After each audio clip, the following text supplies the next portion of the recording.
नमस्कार। कहानी शुरू होती है भुवनपुर गांव से। शाम ढल रही है, अंधेरा घना हो रहा है और इस अंधेरे के साथ ही ना एक अजीब सा डल भी गांव में पसर रहा है। आसमान में देखिए, काले बादल छाए हुए हैं और हवा में भी एक अजीब सी खामोशी है। ऐसा लग रहा है जैसे कोई बड़ा तूफान आने वाला है। पर यह सिर्फ मौसम का तूफान नहीं है। आइए इस गांव के एक बहुत गहरे राज में झांकते हैं। तो हम सीधे पहुंचते हैं गांव के कुछ लोगों के बीच चल रही एक बातचीत में। और यहाँ का माहौल बड़ा तनाव भरा है। एक गहरा डर साफ महसूस हो रहा है। बातें हो रही हैं किसी काली छाया के लौटने की, मतलब एक ऐसी बुराई जिसने इस गांव को पहले भी अपने खौफ में जकड़ा था। और अब ये सवाल सबके मन में है कि क्या वो वापस आ रही है। तो ये है गांव का गहरा राज। भुवनपुर में डर और अशुभ संकेतों का माहौल है। असल में ये डर ही गांव के असली संघर्ष को दिखाता है। एक ऐसे अलौकिक खतरे पर बहस छिड़ी हुई है जो शायद कभी खत्म हुआ ही नहीं था। कुछ लोगों को लगता है कि खतरा टल चुका है, पर कुछ लोग हैं जो एक गहरी चिंता में डूबे हुए हैं। गांव ना समझिए कि दो हिस्सों में बंट गया है। एक तरफ है शक करने वाले लोग जो कहते हैं अरे बस बेकार में डर रहे हो, 1 साल से तो कुछ नहीं हुआ। वहीं दूसरी तरफ वो लोग हैं जिन्हें विश्वास है। उन्हें गांव के सिद्ध पुरुष गुरुदेव की वो आखिरी चेतावनी याद है कि उनके जाने के बाद वो साया, वो खतरा लौट सकता है। और जहां गांव वाले इसी बहस में उलझे हैं, वहीं एक आदमी है हरिया। वो बेसब्री से अपने भतीजे नंदू और उसके दोस्त का इंतजार कर रहा है। दोनों शहर से गांव आ रहे हैं। उन्हें उन्हें इस बात का जरा भी अंदाजा नहीं है कि उनका ये सफर उन्हें सीधा गांव के उसी काले राज के मुहाने पर ले जाकर खड़ा कर देगा। और अब बात करते हैं उस तूफान और अजनबी की। एक भयानक सफर की शुरुआत हो चुकी है। कहानी का फोकस अब नंदू और उसके दोस्त अंकुश पर आ जाता है। भुवनपुर तक का उनका ये सफर एक ऐसा खौफनाक मोड़ लेने वाला है जिसके बारे में उन्होंने सपने में भी नहीं सोचा होगा। देखिए, गांव तक पहुंचने का जो रास्ता है ना, वो एक घने अंधेरे बांस के जंगल से होकर गुजरता है। लोग इसे बांसवरी कहते हैं। और जैसे ही ये दोनों दोस्त इस भयानक जंगल में दाखिल होते हैं, अचानक जोर का तूफान आ जाता है। तेज बारिश होने लगती है, बिजली कड़कती है, तो बस एक पल के लिए रास्ता दिखता है और फिर घना अंधेरा। वो बेचारे पूरी तरह से रास्ता भटक जाते हैं। और ठीक उसी वक्त जब उन्हें लगता है कि अब कोई उम्मीद नहीं बची, वो बुरी तरह फंस गए हैं, तभी पेड़ों के बीच से एक बूढ़ा आदमी सामने आता है।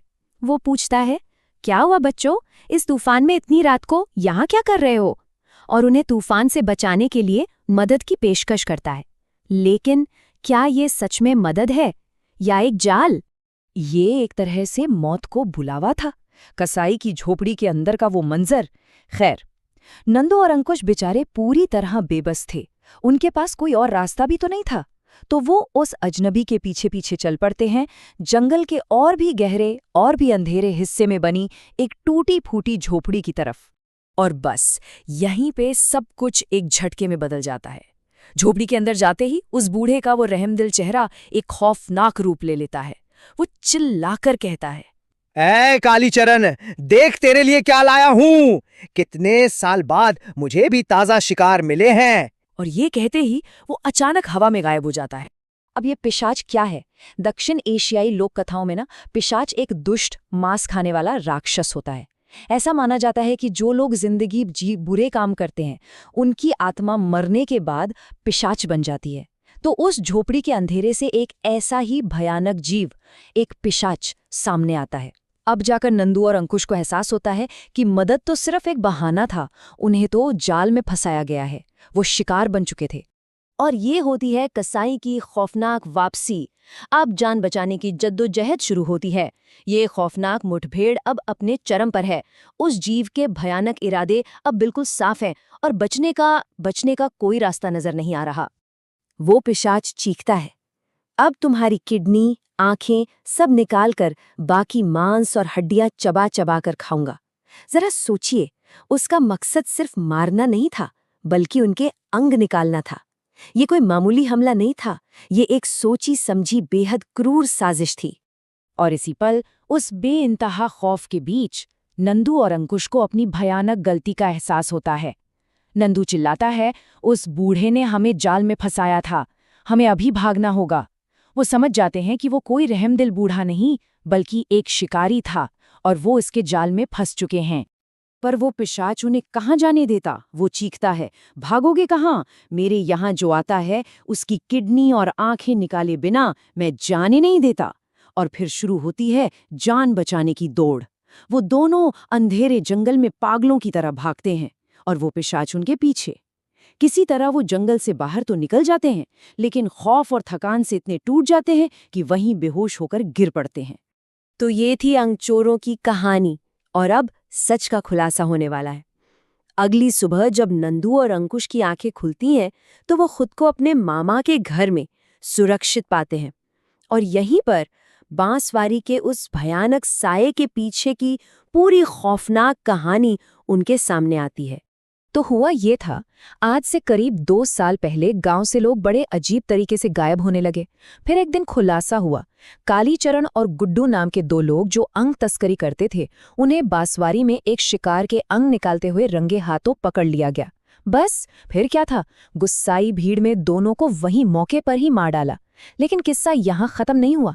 1 साल पहले उनकी आत्माएं पिशाच बनकर बदला लेने लौट आईं। तब गुरुदेव नाम के एक सिद्ध पुरुष ने अपनी शक्तियों से उन आत्माओं को कैद कर दिया, पर साथ ही एक चेतावनी भी दी कि उनकी मौत के बाद वो आजाद हो सकती हैं। तो ये सिर्फ भूतों की कहानी नहीं है, बल्कि ये अपराध, बदला और नफरत के एक भयानक चक्र की कहानी है। अब जब गांव वालों को एहसास होता है कि गुरुदेव की भविष्यवाणी सच हो गई है, तो वो इस बार डरकर नहीं बैठते। वो एक शक्तिशाली तांत्रिक को बुलाते हैं जो एक अंतिम अनुष्ठान करके उन आत्माओं को हमेशा हमेशा के लिए भगा देते हैं। मतलब गांव वाले मिलकर उस श्राप को खत्म करने का फैसला करते हैं और हिंसा के उस चक्र को हमेशा के लिए तोड़ देते हैं। आत्माओं को तो भगा दिया गया था, लेकिन क्या कोई जगह इतने हिंसक इतिहास से सच में कभी पूरी तरह पाक हो सकती है? यही सवाल हमें आखिर में सोचने पे मजबूर कर देता है। भले ही वो पिशाच चले गए, लेकिन जिन घटनाओं ने उन्हें जन्म दिया, उनकी यादें, उनका खौफ उस जगह को शायद हमेशा सताता रहेगा। क्या हिंसा का दाग कभी सच में मिटता है,